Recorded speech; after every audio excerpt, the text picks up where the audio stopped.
ఒక్కసారి ఊహించండి, మీ చేతిలో ఉన్న బైబిల్ని చదివినందుకు మీరు జైలుకి వెళ్లాల్సి వస్తే, దానిని మీ భాషలోకి అనువదించినందుకు మిమ్మల్ని సజీవ దహనం చేస్తే, ఇది సినిమా కథ కాదు, చరిత్రలో నిజంగా జరిగిన సంఘటన. దేవుని వాక్యం ప్రతి మనిషి చేతిలో ఉండాలని కలలు కన్న ఒక వ్యక్తి తన ప్రాణాన్ని అర్పించాడు. ఆ మహావిశ్వాస వీరుడే విలియం టిండేల్. ఈ రోజు మనం చదువుతున్న ఇంగ్లీష్ బైబిల్ వెనుక రక్తంతో రాసిన ఒక చరిత్ర ఉంది.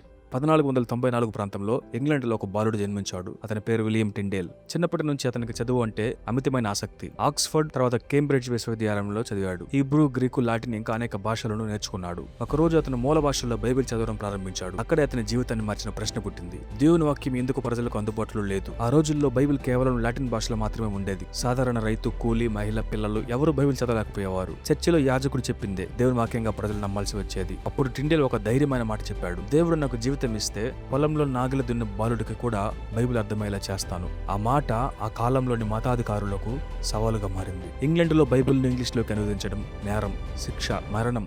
అయినా టిండేల్ వెనుక తగ్గలేదు. అతను రహస్యంగా జర్మనీకి వెళ్లిపోయాడు. చిన్న గదుల్లో కొవ్వొత్తి వెలుగులో పగలు రాత్రి తేడా లేకుండా గ్రీకు నుండి ఇంగ్లీష్లోకి కొత్త నిబంధనను అనువదించడం ప్రారంభించాడు. 1526లో చరిత్రలో మొదటిసారిగా ముద్రించబడిన ఇంగ్లీష్ న్యూ టెస్టిమెంట్ వెలువడింది. కానీ ఒక పెద్ద సమస్య ఉంది: ఆ బైబిల్లను ఇంగ్లాండ్కు ఎలా తీసుకెళ్లాలి? వ్యాపారులు ఒక అద్భుతమైన పద్ధతి కనుగొన్నారు. బట్టల మధ్య, పిండి సంచుల్లో, ధాన్యం బస్తాల్లో రహస్యంగా బైబిల్ దాచేవారు. ఒక్కొక్క ప్రతిని ప్రాణాలను పనంగా పెట్టి ఇంగ్లాండ్కు తీసుకెళ్లేవారు. మొదటిసారి ప్రజలు తమ భాషలో దేవుని వాక్యం చదవడం ప్రారంభించారు. ఇది చూసి చర్చి నాయకులు ఆగ్రహంతో మండిపోయారు. బైబిళ్లను స్వాధీనం చేసుకున్నారు. బహిరంగంగా ప్రజల ఎదుట వాటిని కాల్చివేశారు. వారి ఉద్దేశ్యం దేవుని వాక్యాన్ని నాశనం చేయడం. కానీ జరిగింది మాత్రం పూర్తిగా భిన్నం. ఎన్ని బైబిళ్లు కాల్చినా అంతకంటే ఎక్కువ ప్రతులు ముద్రించబడ్డాయి. దేవుని వాక్యం మరింతగా వ్యాపించింది. 1535వ సంవత్సరం హెన్రీ ఫిలిప్స్ అనే ఒక వ్యక్తి స్నేహితుడిలా నటించాడు. కానీ అతను ద్రోహి. అతని కుట్రలో టిండేల్ అరెస్ట్ అయ్యాడు. చల్లని కారాగారంలో 1 సంవత్సరం పాటు బంధించబడ్డాడు. అక్కడ కూడా అతను ఒక్కటే కోరుకున్నాడు: నాకు ఒక దీపం, ఒక హీబ్రూ బైబిల్, రాయడానికి కాగితం ఇవ్వండి. జైలులో కూడా అతను దేవుని వాక్యాన్ని వదలలేదు.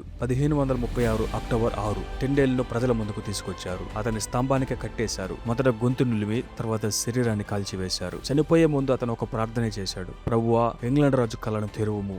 అది ఒక మరణిస్తున్న మనిషి చివరి మాట.